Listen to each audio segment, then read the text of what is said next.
Dans une dizaine de minutes, on va se séparer, mais avant, eh bien, on a encore assez de temps pour parler avec Monsieur Emmanuel Changon, parler de beauté, parler de tout ce qui est magnifique, parler de tout ce qui est dans le bien-être, parce que la beauté rentre également dans le bien-être. Bonjour et bienvenue. J'allais dire peut-être bonne année. On s'est séparés en décembre dernier. Oui, oui. How are you today? I'm fine, Mr. Changon. Good morning. Looking gorgeous. Wow. Splendid. Thank you very much. Hello, Televia. It's always my pleasure to be back. And you look different, actually. Yes, I know. You look quite different. Yes, Allez, on va dire que nous sommes à l'entame du deuxième mois de l'année. Yep. Il y en a qui ont fêté, ils ont célébré, je ne sais pas pourquoi, le 31. Ils ont dit enfin janvier est parti. Enfin on est quitté du mois de janvier. On est rentré dans le mois de février, le deuxième mois de l'année, qui a également cette particularité d'être le mois le plus court. Il n'a pas 30 jours, pas 31, il n'a que 28, et des fois 29, voilà. Un mois également qui a beaucoup d'articulations. Ouais. Les amoureux qui seront transversés par la flèche de Cupidon, comme ça, le 14 février. Attention, ce n'est pas un jour férié. Il y a également les jeunes qui seront célébrés au Cameroun, le 11 février. Qui est un férié. Attention. Qui est férié, il faut le dire. Les jeunes qui sont également, on va dire, un potentiel marché parce qu'ils sont d'énormes consommateurs de la beauté, monsieur Emmanuel. Oui, ils sont des consommateurs de la beauté, mais pas du tout avisés. Donc, c'est aussi la future et l'avenir de notre civilisation, donc c'est l'avenir de notre pays, l'avenir de nous-mêmes. Il faut qu'on les protège, qu'on veille sur eux. Il y a très peu de débats qui tournent autour de la beauté des enfants et des adolescents. Très souvent, ils subissent. Et ils subissent très mal des fois, surtout parce qu'on peut avoir une série de déséquilibres qui quittent une génération à une autre et que de très tôt, les enfants peuvent se retrouver en train de porter les séquelles de leurs parents dans, entre guillemets, dans les astuces de la beauté. Et donc, ça peut être très traumatisant parce que quand vous dites subissez, veut dire que c'est contre votre volonté. Et donc, ça peut être traumatisant et ça peut créer des déstabilisations très profondes comme ce qui se passe dans la fondation d'une maison qui va rester comme une sorte de cicatrice tout au long de la vie.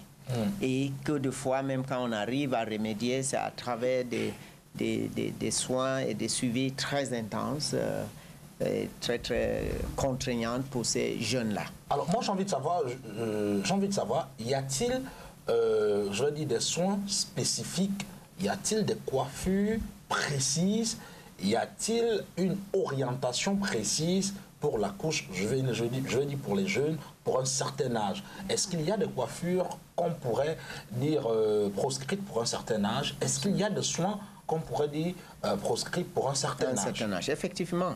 Parce que l'un des facteurs de l'analyse de la peau et le cheveu, c'est l'âge.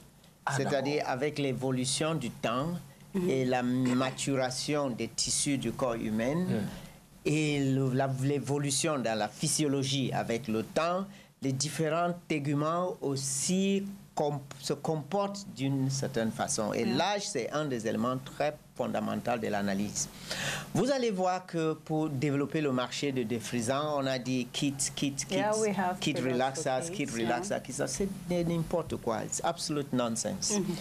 À mon avis, avec mon expérience, je pense que les jeunes doivent garder jusqu'à peut-être 16 ans, 18 ans avant de défriser. C'est-à-dire les cheveux naturels. Oui. C'est-à-dire ils sont à l'âge d'entrer en université, ils ont la maturité d'entretenir et de fois même plus de moyens pour s'occuper des processus chimiques, donc des modifications chimiques de leurs cheveux de façon permanente. Je parle de défrisage, de coloration et de permanente.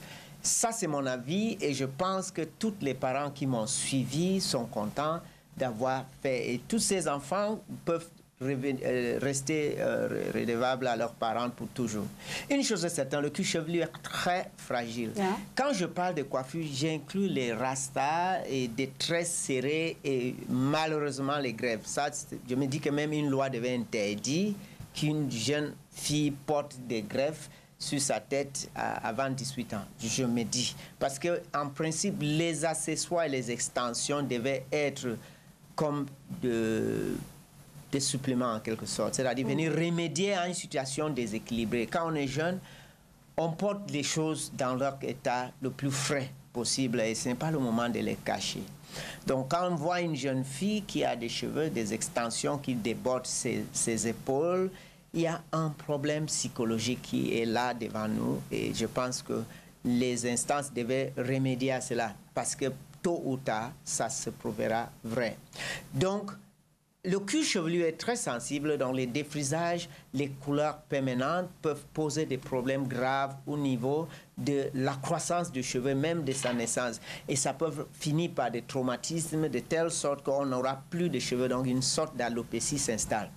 Les tresses, les rastas et toutes ces extensions qui tirent sur les follicules encore très fragiles et une peau très fragile finissent par détruire la papille qui est la racine même, la main nourricière du cheveu et qui crée des chutes définitives et donc des alopécies qui s'expliquent des fois par la régression des lignes de bordure de cheveux vers les tempes et les cheveux qui se perdent parce que les périphéries de cheveux sont les plus fragiles et le plus superficiellement implanté dans le cuir chevelu. Et donc, cela prédispose à un traitement assez prudent. Vous allez voir dans certaines cultures, par exemple, anglophone Cameroun, on exige tous les enfants à raser les cheveux pour être à l'internat, pour être au collège. Donc, il n'y a pas de tresse, il n'y a rien. Tout le monde doit raser les cheveux. Mais ça fait, il faut le dire, ça ne fait pas l'unanimité, cette acceptation-là. Et ce n'est pas un sujet de débat. Lorsqu'on est en train de veiller sur ta santé, si on te dit que lave les mains avant de manger, si vous ne le faites pas, on va vous taper. Parce qu'on est en train de veiller sur votre santé. Aujourd'hui, vous allez voir tous ces dames de ces origines. Aujourd'hui, ils n'ont pas ces chutes de mon vieux. Les plupart qui ont développé, c'est parce qu'en adulte, en âge adulte, ils ont commencé. Mais quand vous les voyez entrer à l'université dans 18 ans, où ils ont la liberté de faire comme ils veulent, ils n'ont pas de perte de cheveux sur le bord. Parce que le fait que les cheveux étaient taillés, on a juste à peigner chaque matin, c'était facile. Il y a d'autres avantages liés à cette culture. Vous allez observer ça, c'est des statistiques que j'ai à partir du métier que je fais. Donc, on a veillé sur eux. Et parce que c'est uniforme, ça ne stresse personne. Ça pose un problème si l'autre a et l'autre n'a pas. C'est tout le monde qui devait couper ses cheveux courts et juste peigner. Mais dans le lycée et au collège, il y a également les 6 nattes qu'on exige dans les lycées et collèges. C'est-à-dire que c'est juste des nattes, 6 nattes pour... Oui, mais je voulais dire que ça dépend de comment ces cheveux... Je vais vous dire quelque chose. Le cuir chevelu, c'est l'une des zones érogènes du corps. Et quand je parle des zones érogènes, je parle des bouts des seins, les bouts des doigts, le pénis, je parle... Donc, toutes les parties très, très sensibles avec une concentration de terminaisons nerveuses très, très élevée. Alors, si vous tirez sur... Il y a au moins 12 terminaisons nerveuses par follicule pileux et nous avons dans les 100 à 150 000 follicules pileux dans le cuir chevelu. Donc, disons que c'est 100 000 multiplié par 10, par exemple. Vous avez combien de terminaisons nerveuses sur cette superficie? Et imaginez que chaque follicule pileux est pendant quelques jours sous tension parce que vous l'avez tiré pour l'attacher dans une forme artistique. C'est une pression nerveuse sur quelqu'un qui est supposé être tranquille et étudier.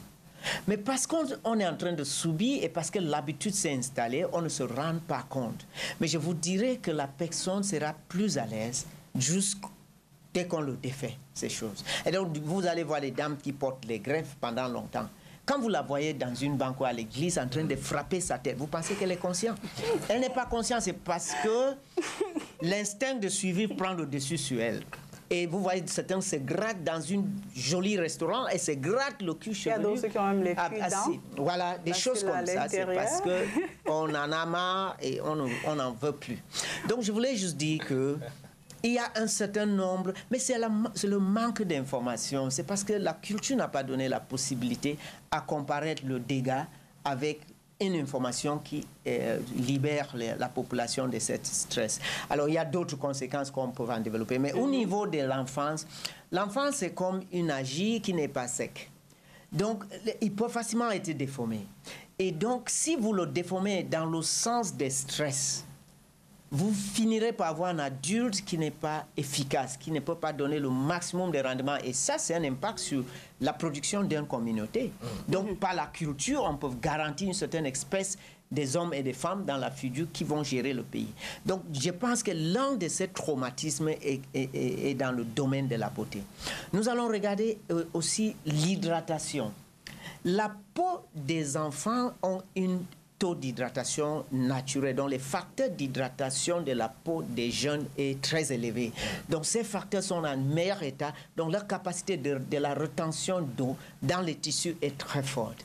Ils n'ont que besoin de simples hydratantes et de légères huiles qui protègent que la peau se déshydrate avec l'exposition aux intempéries. Yeah, I believe the program has already come to an end because we really have no time. Yeah. But quickly, I would really want to know, is it possible for a youth who has undergone this damage on the hair, on the skin, to be kind of brought back to the way they used to Well, be? it depends on the level of damage.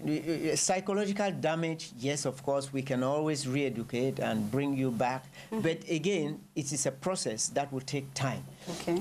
And you must be ready to go the journey. But some of the damages, this topic is very broad, wide. and I would like us to develop it on and on to help the youth and the parents especially who are partaker and top times a motivator of these decisions to be aware of the damages they are causing and how they can prevent them. The point is that if you have not damaged the papilla of the scalp, in the scalp, the hair can grow back. But then the hair growing back is growing back from a traumatized tissue, so its ability to grow is not it's kind of reduced. Yes, it's not as perfect as it were with a normal scalp that has not undergone a trauma. So you may need some help, and that can come in through salon care. But of all, you must avoid any other sort of trauma. You must avoid any other thing that can bring trauma. It may even be increasing happiness, playtime, and being relaxed and happy, so that from within, we can also improve the blood circulation and ease the growth. But again, when somebody has started losing hair where they don't expect to, and especially when you are young, you believe that something is happening at the wrong time, it can put you in a hysteria, it can put you in a state of panic, and that is another psychological state that can push you to be looking for rapid results. And rapid results generally are very aggressive, and so it becomes like a boomerang on you. So we really have to develop this topic. On reviendra dessus tout au long de la semaine, et peut-être même la semaine prochaine. Juste le temps pour vous de rappeler très rapidement où est-ce que les uns et les autres peuvent vous avoir pour vos services. Oui, nous serons à votre disposition à rue Benabé, dans le centre de formation, juste en face de la meublée, derrière des cages. Et nous pouvons aussi vous recevoir les samedis, les vendredis, samedis et les dimanches après-midi à Viva Coiffure Bonapriso, c'est à côté de la Croissance-Terry, et Bonamoussadi les samedis matin. Et Cité les Palmiers, tous les mardis et les mercredis.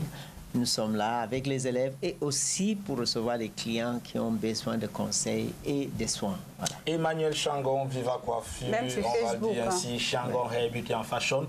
Vous avez donc la possibilité de changer dès aujourd'hui ce look qui ne vous correspond pas du tout ou alors qui vous stresse intérieurement. C'est possible d'avoir un visage reluisant, d'être heureux, souriant et content parce qu'on sait que, waouh, enfin on s'est défait de...